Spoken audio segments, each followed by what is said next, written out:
The diagnosis was the hypertrophic cardiomyopathy. There are various different forms of cardiomyopathy, but this one specifically is the thickening of the heart in a specific way that makes the heart more like a coconut instead of a banana. So when it pumps, it just can't pump that effectively, so it restricts the blood going around the body, which can cause complications, but I mean in extreme ways, a sudden cardiac arrest. After all the tests in those few days, it was then for me to have more tests over the summer to really understand the extent of the condition. I was fortunate enough to have private healthcare, so whilst the NHS were fantastic, in the moment when it happened, it was, and I feel very blessed and lucky that I was able to have the private healthcare that meant that I could fast track some of the other tests that were needed to be able to diagnose me kind of further and to really understand what the situation was. That was kind of then over the summer. I got assigned an amazing doctor called Dr. Sekri, who has helped me both privately, but then also on the NHS. So it's an amazing kind of joined up approach of how they work. And again, I'll talk a bit more about that kind of later on. Those were the next steps once I'd left hospital. This whole 5 years so far is like this fast and slow and urgent and actually, you know, don't worry, come back in 3 months. There's this kind of this flitting of in the moment sense of something, and you'll hear more about that. At that time, you know, there was a frustration almost of well, can't we just know? Like what is the outcome? And again, it's that uncertainty. And I think that's what, you know, for everyone, you know, how can we make things more certain? And what could, you know, focusing what we can do, not what we can't, and what we can control, I guess the sphere of influence, and what we can't. And it was difficult in the moment to keep mentally, you know, in that place and just kind of, you know, wanting to know, you know, as much as I can. And so, yeah, it was definitely a difficult time. I know it's not possible for everyone to have it, but the benefits of having, especially when you're healthy, then it's cheaper. So the benefits of, especially when you're starting, and if you can, my advice is absolutely to get it, because in those moments of that uncertainty, being able to pull forward some of those appointments. I had a 24-hour Holter monitor, which was monitoring me, that was a mobile device, and various other tests, which I'll talk about shortly, that wouldn't have been able to happen as quickly. And when it's something like this, that you want to know ultimately as soon as possible. And likewise, if there's then treatments available as soon as possible. And so, yeah, I really can't kind of recommend it highly enough. And what was amazing was as well have an Apple Watch that I got through Vitality, which is my health provider. And that's helped me a number of times kind of along the way, not with my initial diagnosis, but since being diagnosed, having a monitor like that, even though it's not a medical device, gives me peace of mind that it's another data point. It's something that gives me an awareness that otherwise I wouldn't have, that again gives me the confidence to live day to day, that if I'm not feeling that great or something, if I didn't have that data, I think I'd be more concerned. So yeah, look, coming back from a health perspective, if you can have private healthcare, I know it sounds like a privileged thing to say, but I would really recommend it. And again, explore it. And I think the costs, especially when you're, I'm going to say fit, young and healthy, I'm a great example of, you know, someone being 34 with no prior existing health conditions or concerns to then really lean in and to need the support that private healthcare provided.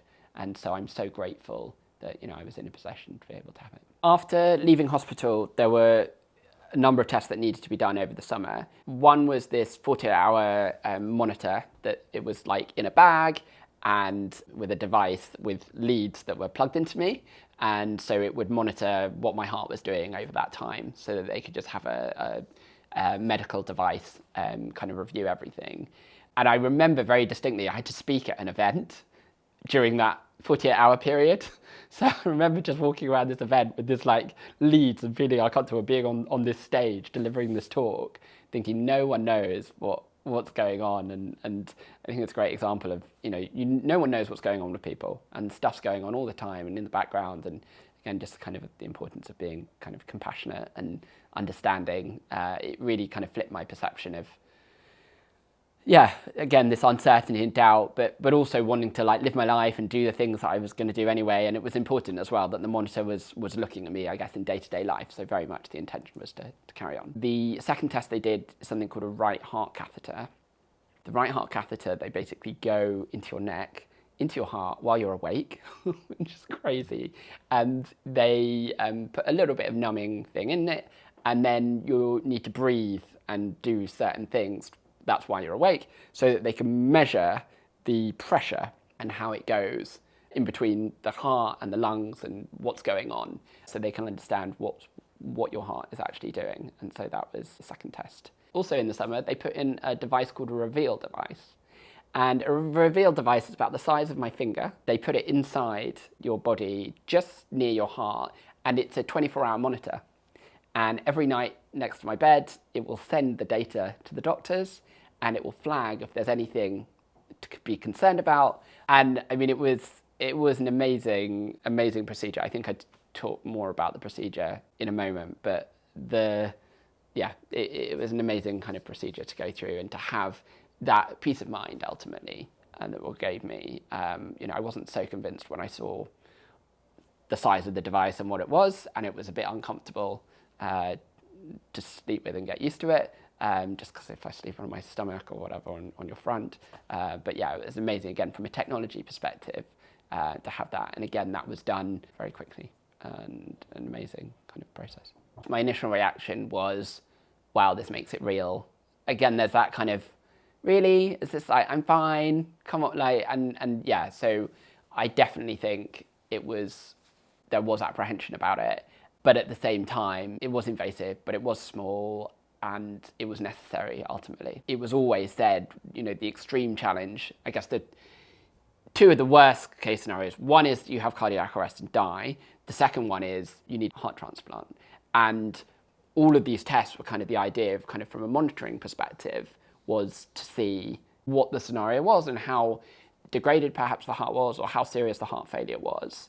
I remember going into that operation, and again, they did that operation while I was awake, and that was not nice.